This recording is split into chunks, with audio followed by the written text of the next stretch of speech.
Smisha Garage Trimble, Tamagobila Force na Gaeilge, agus the Fragart Dugam Rannpháirithe Grow. As part of the remit when Force na Gaeilge to help and assist the private business sector, we have developed the new Q-Mharc Gnó le Gaeilge accreditation.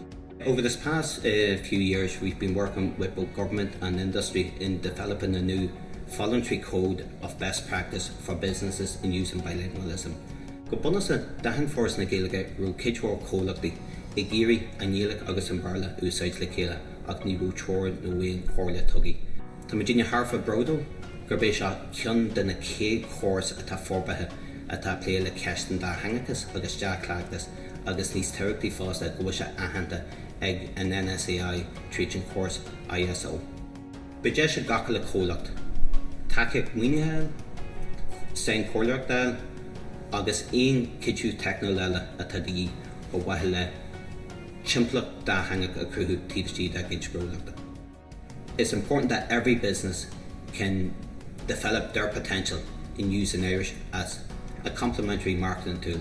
Ag chick rash ag bonfuinse wine. Tá níoladh mar Eirlis wargiachta gur féidir las ó bhainseas. Agus tá fineise agus táide a cruhín sin. So is Michelle Mixina agus tá ag obair le Márta Gaeilge. Tá taithí na blianta goin play le gnóna a bhonú agus a bhúnú. Márta Gaeilge is delighted to be involved in the development of Q-Mharc Gnó le Gaeilge from a very early stage, particularly bringing expertise in the area of ISO standard implementation and auditing services. Ryan blianta hin tháinig Garó Trimble chuig Márta Gaeilge agus bhínig sé gur hastig ó orthu na Gaeilge, Q-Mharc Gnó le Gaeilge Orbert agus fasmar gur buntach an smuoinevéis. A particularly interesting aspect of this award system is the ISO accreditation. The system has been developed to the extent that we have a code of best practice for the use of bilingualism in business to adhering to the international best standards. This system is adaptable to meet the varying degrees of bilingualism required by each business. So I see huge opportunity for SMEs in tapping into the subconscious emotional attachment that the average customer has with the Irish language, and bilingual use is an effective means in obtaining this.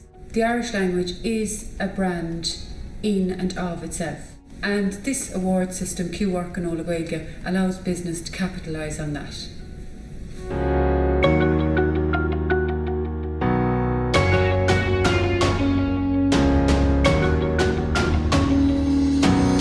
Is mis mai Campbell ag sa hénigs mar céile Charlie ag réirtal se láistin se hungaí dói a bhí níide garpa sa séan. Tá Físeán ra leapa an svítegin agus is leabagus breakfast is faoin mid a am go chéile na bhín daoine cuairta dearáin mid an dífa fásta. Yeah, well, what do you want? A single or a double room? A double, yeah, I have. Tá méid an mór take le coppla bíon méid na Gcuairteoirí International teartagan ó táisiúir slí an Atlanti íon. Mid gcónaí geirí hat ar gáinna úra le forbairt a dhéanú ar gró agus service ní sverchar fáil ar a good customary. Léirín an Q-Mharc bhfuil service de ard chaidean a chur ar fáilegan agus sa dínta bróda lei sin. Cumáid a seo léirín an Q-Mharc go mbeidh muid gobar go dé hanga agus go goide seo le ní smóg customary eil sa blianta tamáróin. So, Tá sé is haar in na bíacla? Yeah, was ní cheidir stoia. Well, tar a dí agumsa. Tá mid tarh sé go an Q-Mharc le bronnadh ar Campbell.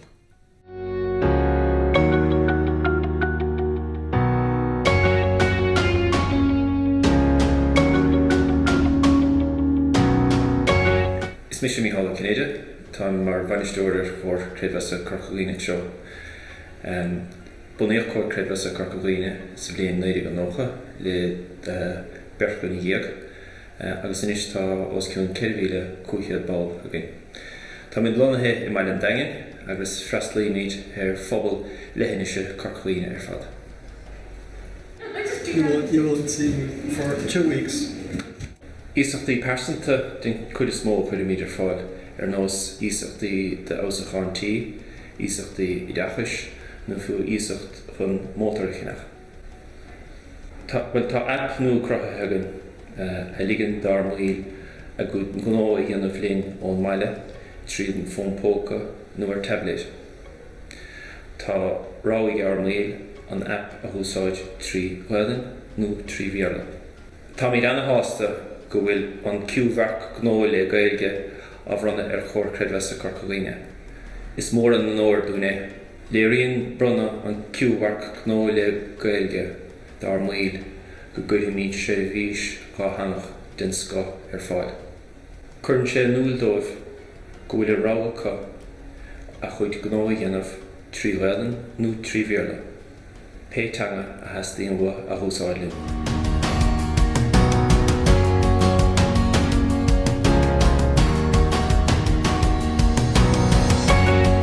Is mí sé Tony Bell agus is únear agus Spanister mé ar mar gró hen solas nua anseo am mé firste. Is alíontóir atá anam go príomh agus is tí am studio hen a dhéanam acuid ibre alainne.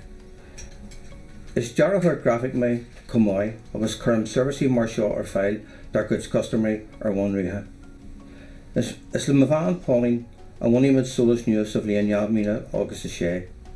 Tá obair deanta agin ar son codhór clench ar bhain dá hangach san airneal phobal agus an airneal príodeach. Our language policy works well for us. Tony deals with the customers in Irish and we both interact with the customers in English.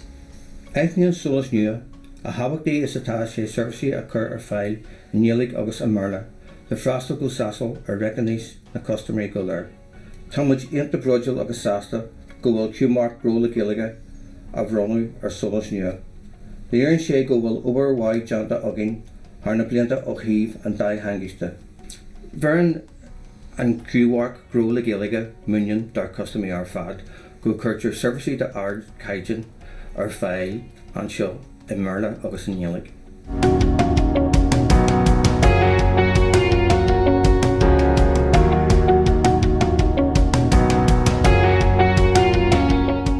Is mis Q-Mharc McLachlan agus tá trádal le thart a ceirh léana nuas mar acmhaí teornta.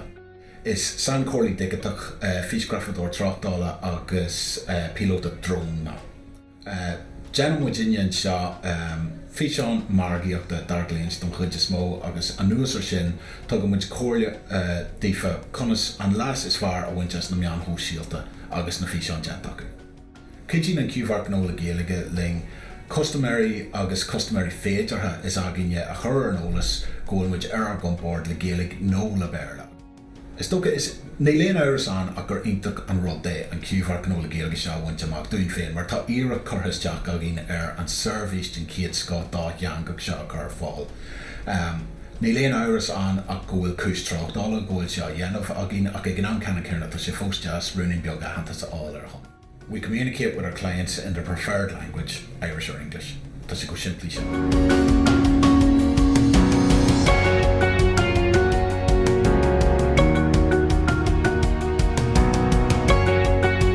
Bunaíodh cóir creidmheasa a ghaidóir in 1970 agus a dá.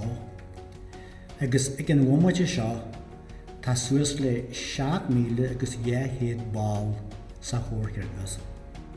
Tugann cóir creidmheasa a ghaidóir amach mar an cineál iasachtaí, mar hampla, iasachtaí páirsanta, cáistí pobl, iasachtaí a gár idithas, iasachtaí car, iasachtaí leithsíre, iasachtaí orthu.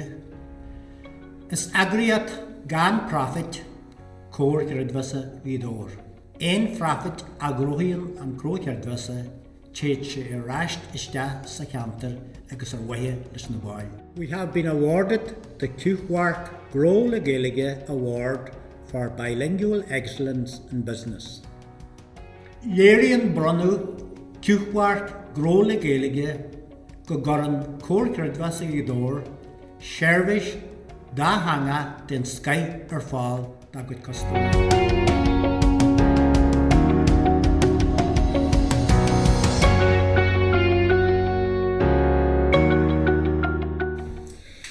The figlóir de fáteach is sein I dráí agus freistalíní ar golóir daoine sa táilig tá beirt figlóir fusta an seo mé féin an Dr. Siún Crean agus an príomhide Marcus McDonald tá trúr bantragin agus an fáilteoir comá. Líon muid fréice agus déanamh muid cúrfícla comá. Tá thart ar 5,000 customéirgin idir óg agus éasta agus déanamh muid freastal orthu sin i nGaeilge agus i méarla. Déanamh muid freastal ar na customéirí sin comá friad síomh idirlinn a chur fáil i nGaeilge agus i méarla dar gcéad customéirí. Déanamh muid ar 7 níothal seirbhís dátheannach a chur fáil agus feictar dúm go daithníonn seo céad mórla. Tá iirecht déanta gin ó bunaíoch an cleachta bheith ag freastal ar a gcéad customéire i nGaeilge agus i méarla agus bhearnan dú seo aitheantas don na hiireachtaí sin. Léiríonn an Q-Mharc Gnó le Gaeilge dá gcéad customéirí go bhíonn seirbhís gátheannach dard chaighdeáin a chur fáil an seo. Tá muid úntaach sásta bhfuil an Q-Mharc Gnó le Gaeilge le bhronadh ar fiaclóireacht Victoral.